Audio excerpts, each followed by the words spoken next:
بسم اللہ الرحمن الرحیم۔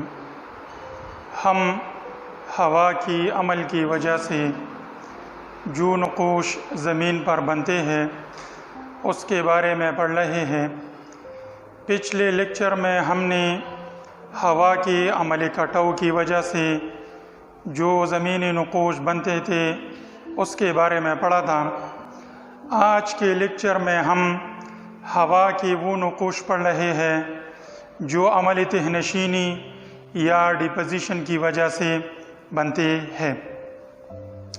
ہوا کی رفتار جب زیادہ ہوتی ہے تو اس میں عمل انتقال یعنی ایک جگہ سے دوسری جگہ چیزوں کو لے جانے کی قوت زیادہ ہوتی ہے، اور جب اس کی رفتار سست پڑ جاتی ہے تو جو اشیاء وہ اپنے ساتھ لے جاتا ہے اس کے عمل تہنشینی شروع ہو جاتی ہے۔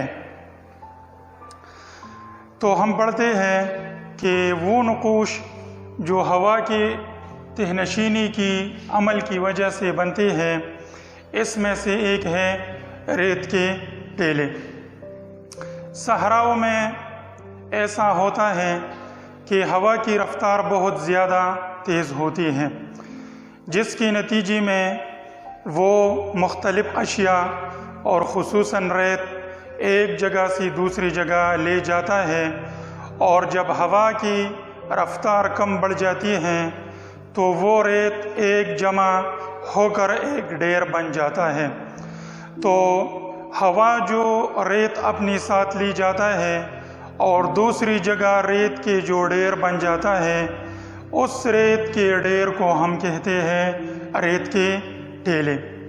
اور جب ہوا چلتی ہے تو ان ریت کے ٹیلوں کی شکل اور جسامت تبدیل ہوتی رہتی ہے، یعنی جب ایک جگہ ڈھیر بن جاتا ہے اور ہوا آتی ہے تو وہ اس کا کچھ حصہ اپنے ساتھ لے جاتا ہے اور باقی اپنی جگہ پر کھڑی رہتی ہے۔ تو شکل کے لحاظ سے ہم ریت کے ٹیلوں کو 3 اقسام میں تقسیم کرتے ہیں، جس میں سے نمبر 1 ہے برہان، جس کو انگلش میں کہتے ہیں بارکنز۔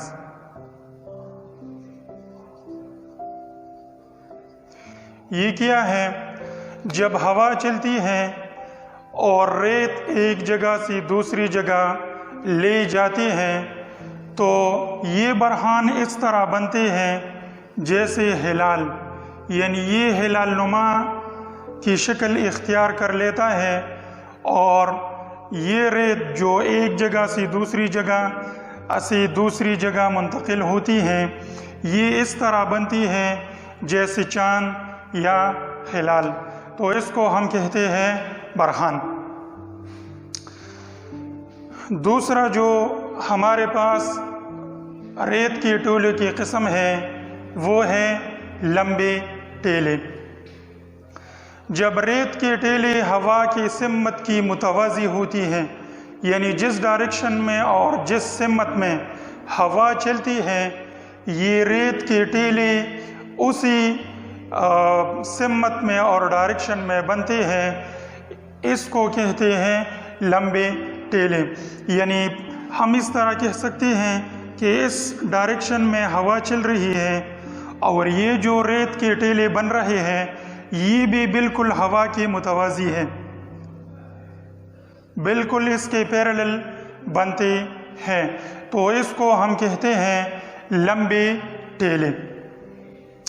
اور تیسرے ہمارے پاس جو ریت کے ٹیلوں کی اقسام میں سے ہیں وہ ہیں آڑے ٹیلے۔ یہ بالکل لمبے ٹیلوں کی طرح ہوتے ہیں، لیکن اس میں فرق صرف یہ ہوتا ہے کہ جس سمت میں ہوا چلتی ہے، یہ آڑے ٹیلے اس ہوا کی سمت کی عمودی اور اس کے مخالف سمت میں بنتے ہیں، یعنی یہاں جو لمبے ٹیلے ہیں یہ بالکل اسی ہوا کے متوازی بنتے ہیں، اور یہاں جو ٹیلے بنتے ہیں، جو ریت کے ٹیلے بنتے ہیں، تو جس سمت میں اور جس ڈائریکشن میں ہوا چلتی ہے یہ اس ڈائریکشن اور سمت کی مخالف یعنی عمودی یہ ریت کے ٹیلے بنتے ہیں، اسی وجہ سے اس کو کہتے ہیں آڑے ٹیلے۔ یہ ہے ریت کے ٹیلوں کی اقسام، اور جیسا کہ ہم نے پہلے بتایا کہ عملی تہ نشینی کی وجہ سے جو نقوش بنتے ہیں وہ نمبر 1 ہے ریت کے ٹیلے، اور دوسرے نمبر پہ ہے لس کے میدان۔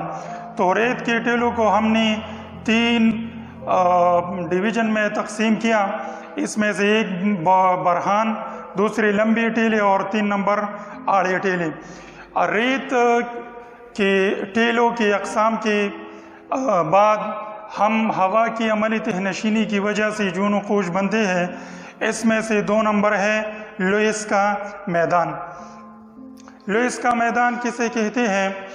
جب زردی مائل ریت کے ذرات اور گرد یہ ایک ساتھ جمع ہو کر ایک جگہ میں جمع ہو جاتے ہیں تو اس سے ایک میدان وجود میں آتا ہے جس کو ہم کہتے ہیں لوئس کا میدان۔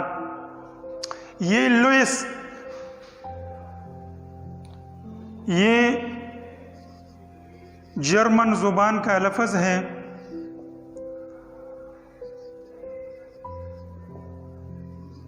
اور اس کا مطلب ہے زرخیز۔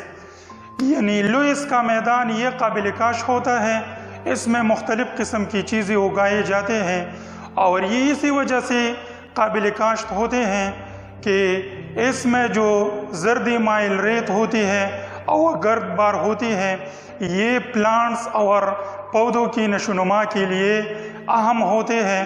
اسی وجہ سے ہم اس کو کہتے ہیں کہ لوئس کا میدان جو ہوتا ہے وہ قابل کاشت ہوتا ہے اور زرخیز ہوتا ہے، اسی وجہ سے اس میں مختلف قسم کی چیزیں اگائے جاتے ہیں۔ تو یہ ہے عملی تہ نشینی کی وجہ سے جو زمینی نقوش بنتے تھے، اس میں سے ایک ہے ریت کے ٹیلے جن کی یہ 3 اقسام ہے، اور 2 ہے لوئس کا میدان۔ Thank you very much.